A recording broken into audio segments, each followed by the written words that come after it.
નમસ્તે વિદ્યાર્થી મિત્રો, આજે વાત કરીશું ધોરણ 8 વિષય સામાજિક વિજ્ઞાનના બીજા સત્રની અંદર આપણે ચેપ્ટર નંબર 17 ન્યાયતંત્રનું સંપૂર્ણ સ્વાધ્યાય પોથીનું સોલ્યુશન મેળવીશું.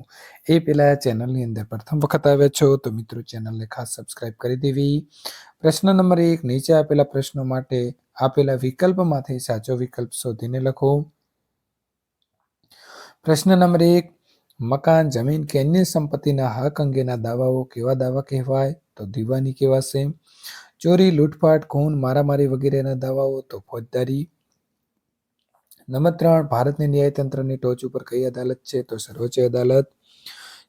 સિવિલ જજની કોર્ટ કેટલા લાખ સુધીની નાણાકીય હિસ્સાના નાગરિકોને સુનાવણી જે છે તે મિત્રો સાંભળે છે? તો ખરેખર ઓપ્શન જે છે તે આવા આવે અને અંદર આવશે સાચો જવાબ સી એટલે કે 25. ગુજરાત રાજ્યની વડી અદાલત ક્યાં આવેલી છે? તો અમદાવાદ. વડી અદાલતની અંદર વ્યવહારમાં કઈ ભાષા ચાલે છે? તો અંગ્રેજી. ભારતની અંદર સર્વોચ્ચ અદાલતનો પ્રારંભ ક્યારે થયો? તો 28 જાન્યુઆરી 1950. આપણા દેશની સર્વોચ્ચ અદાલત ક્યાં આવેલી છે? તો આવેલી છે દિલ્હીમાં. સર્વોચ્ચ અદાલતના ન્યાયાધીશને દૂર કરવાની ખાસ પ્રક્રિયા હોય તેને શું કહેવાય? તો તેને મહાભિયોગ. નંબર 10, કઈ અદાલત પોતે અગાઉ આપેલા ચુકાદાઓને પુનઃ સમીક્ષા કરવાની સત્તા છે? તો સર્વોચ્ચ અદાલત. નંબર 11, બંધારણની કઈ કલમ અનુસાર વડી અદાલત મૂળભૂત હકોના રક્ષણની બાબતોમાં આદેશો જારી કરવાની સત્તા છે? તો કલમ 224. FIR શું? તો ફર્સ્ટ ઇન્ફોર્મેશન રિપોર્ટ એટલે કે એ. વડી અદાલતના કાર્યમાં નીચેનામાંથી કયું ખોટું છે? તો રાષ્ટ્રપતિ કે ઉપરાષ્ટ્રપતિની ચૂંટણી વિશે વિવાદ ઉકેલવાની સત્તા છે તે ખોટું છે. તાલુકા અદાલતમાં નીચેનામાંથી કયું લાગુ પડતું નથી? તો તે ફાંસીની, જન્મટીપ કે 10 વર્ષ સુધીની સજા ફરમાવી શકે છે. નંબર 15, નીચેનામાંથી કયું કાર્ય સર્વોચ્ચ અદાલતનું છે? તો બંધારણના અર્થઘટન માટે થયેલા ચુકાદા ઉપર અપીલો સાંભળે છે. નંબર 16, નજીરી અદાલત વિશે નીચેનામાંથી કયું વિધાન લાગુ પડતું નથી?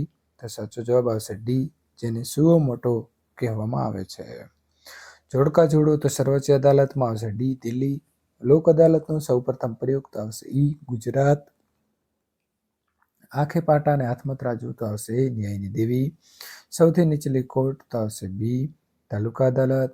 જિલ્લા ન્યાયાધીશની નિમણૂક તો આવશે સી, રાજ્યપાલ. ખરા ખોટાની વાત કરીએ તો જિલ્લા અદાલતના ન્યાયાધીશ ફોજદારી મુકદ્દમો ચલાવે ત્યારે સેશન્સ ન્યાયાધીશ કહેવાય તો સાચું. ગુજરાતની વડી અદાલત ગાંધીનગરમાં આવેલી છે તો ખોટું.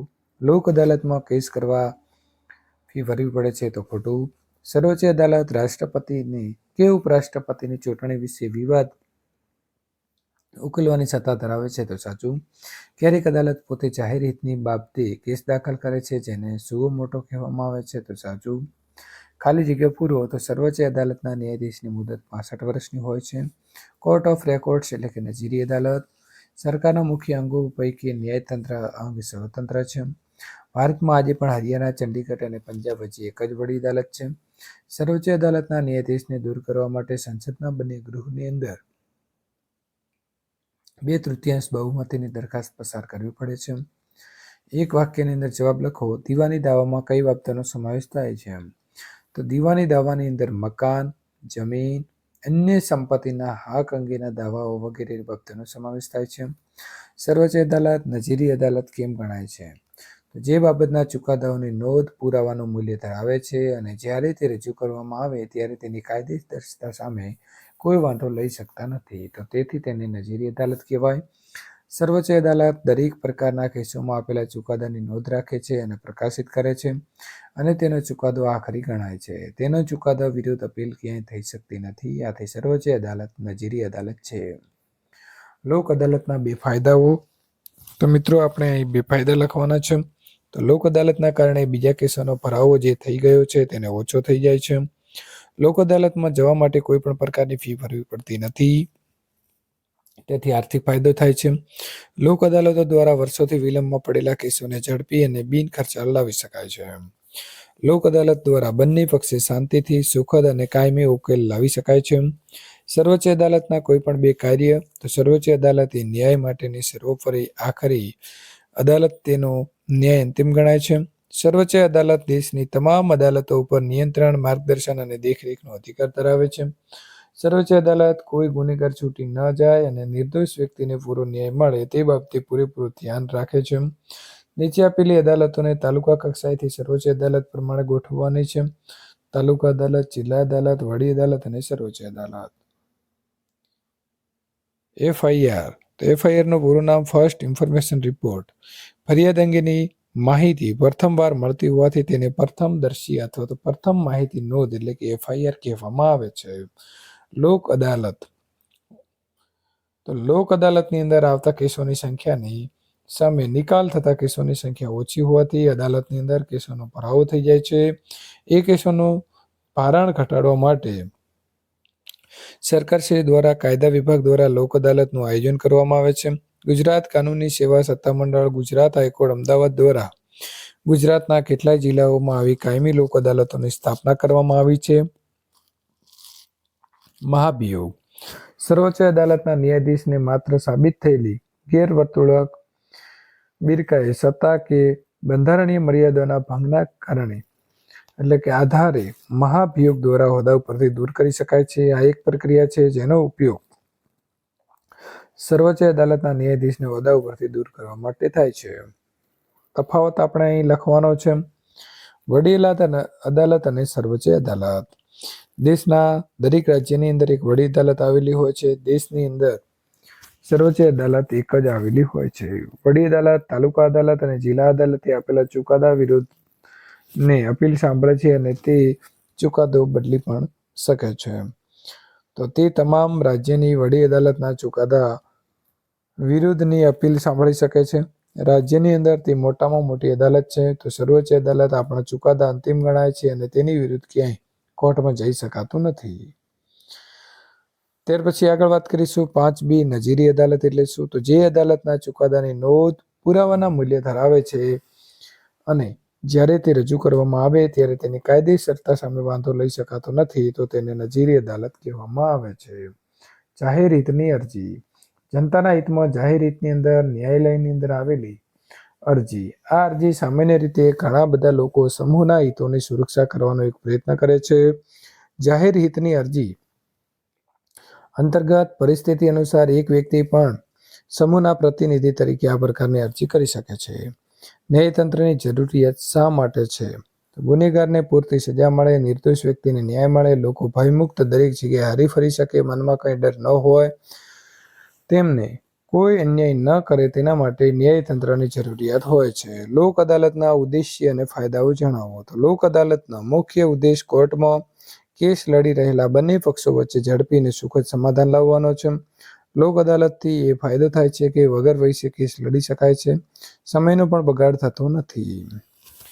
7 સિસ્ટર રાજ્યની જો વાત કરીએ તો 7 સિસ્ટરમાં લખીશું આસામ, અરુણાચલ પ્રદેશ, મણિપુર, મેઘાલય, મિઝોરમ, નાગાલેન્ડ અને ત્રિપુરા. મિત્રો, તમારે સમાચાર પત્રમાં આવતા અદાલતના કેસના કટિંગ આ પ્રકારના લઈ અને ચોંટાડવાના છે. પ્રશ્ન નંબર 7. નીચેના સર્વોચ્ચ અદાલતના ચુકાદા વિશે પ્રશ્નોના જવાબ આપો. તો સરસ મજાનો ફકરો આવ્યો છે. એ ફકરાને વાંચી લેવાનો છે, સમજવાનો છે અને ત્યારબાદ અહીં જવાબ આપીશું. નર્મદા બંધની ઊંચાઈ વધે નહીં એ માટે કોણે વિરોધ દર્શાવ્યો? તો નર્મદા બંધની ઊંચાઈ વધે નહીં તે માટે મધ્યપ્રદેશ અને પર્યાવરણનું જતન કરતી સામાજિક સંસ્થાએ વિરોધ દર્શાવ્યો. નર્મદા બંધની ઊંચાઈનો ચુકાદો ક્યારે આપવામાં આવ્યો? તો 8મી માર્ચ 2006ના રોજ અદાલતમાં ચુકાદો આપવામાં આવ્યો. નર્મદા યોજના શા માટે અગત્યની છે? નર્મદા યોજના વધતી જતી વસ્તીને ધ્યાનમાં રાખતા ખૂબ અગત્યની હતી, કારણ કે આ યોજનાના કારણે સજીવ સૃષ્ટિ અને પર્યાવરણમાં સુધારાત્મક ફેરફારો થવાની શક્યતાઓ છે. રણ આગળ તો અટકશે અને અનેક રાજ્યની અંદર પાણી પહોંચશે. નર્મદા યોજનાથી કયા કયા રાજ્યોને લાભ થયો છે? તો નર્મદા યોજનાથી ગુજરાત, મધ્યપ્રદેશ અને રાજસ્થાનને લાભ થયો છે. આ રાજ્ય સુધી પાણી પહોંચશે. પાણી પહોંચાડવાથી રાજ્યનું રણ આગળ વધતું અટકશે.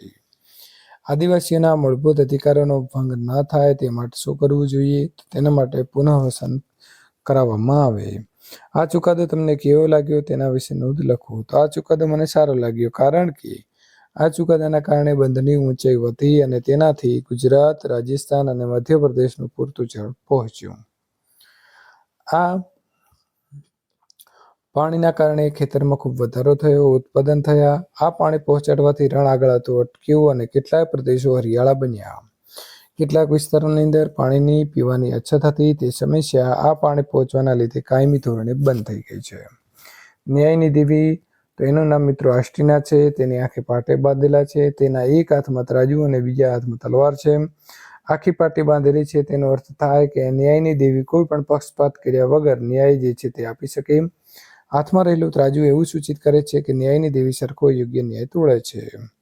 હાથમાં રહેલી તલવાર એવું સૂચવે છે કે કોઈ પણ ડર કે ભય વગર તે ન્યાય આપી શકે છે.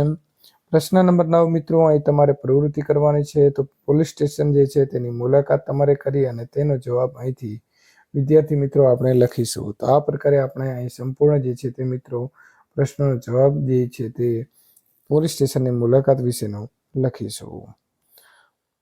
ત્યારબાદ વિદ્યાર્થી મિત્રો આગળ વાત કરીશું. આ પ્રકારના સોલ્યુશન મેળવવા માટે અહીં આપેલી એન્ડ સ્ક્રીન ઉપર ક્લિક કરીને મેળવી શકો છો.